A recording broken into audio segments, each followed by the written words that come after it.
முன்னாடியே சமைச்சு வச்சவங்க வீட்டில் சாப்பிட்டுட்டாங்க. எங்களை மாதிரி சமைக்காமல் விட்டவங்க எல்லாம் ஹோட்டல் வாசலில் தான் இருந்தோம்.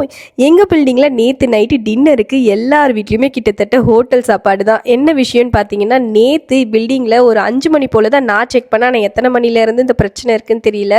கேஸ் ஒர்க் ஆகலை, தண்ணி வரல, காமன் ஏரியாவில் பவர் இல்லை. ஒரு நிமிஷம் நம்ம யூஏயில் தான் இருக்குமா இல்லை இந்தியா ஏதாவது வந்துட்டுமா தான் தோணிட்டு இருந்தது. கிட்டத்தட்ட 9:30 வரைக்கும் கேஸ் வேறு வரல. அடுத்த நாள் ஸ்கூல் வேறு அனுப்பணுமே, என்ன பண்ணுறது அப்படின்னு சொல்லி முன்னாடியே ஃப்ரெண்டு கிட்ட ஃபோன் பண்ணி வேற சொன்னேன்.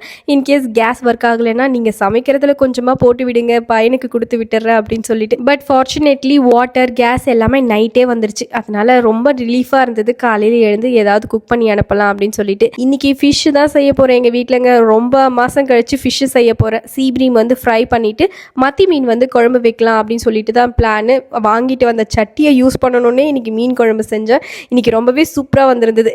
ஆனால் இந்த ரெசிபியை கொஞ்சம் பயந்து தான் செஞ்சேன். இந்த மீன் குழம்பு வைக்கிறதுக்கு ஒரு 1 hour முன்னாடி தான் சும்மா அப்படியே இன்ஸ்டாகிராமை பார்த்துட்டு இருக்கும்போது ஒரு ரீல் பார்த்தேன். அதுலேயும் அவங்க இதே மீன் குழம்பு தான் சட்டியில் வச்சுட்டு இருக்காங்க. ஆனால் சட்டி பார்த்தீங்கன்னா கடுகு போட்டதும் பட்டுன்னு வெடிச்சிருச்சு. எனக்கு அது ஒரு உள்ளுக்குள்ளே கொஞ்சம் பயமாகவே இருந்தது. ஃபோனெல்லாம் கொஞ்சம் தூரமாகவே வச்சு ஷூட் பண்ணிட்டு இருந்தேன். ஆனால் பார்த்தீங்கன்னா மீன் குழம்பு அந்த சட்டி ஃப்ளேவரோட சூப்பராக வந்திருந்தது. இன்னொரு வீடியோவில் பார்க்கலாம். பாய்.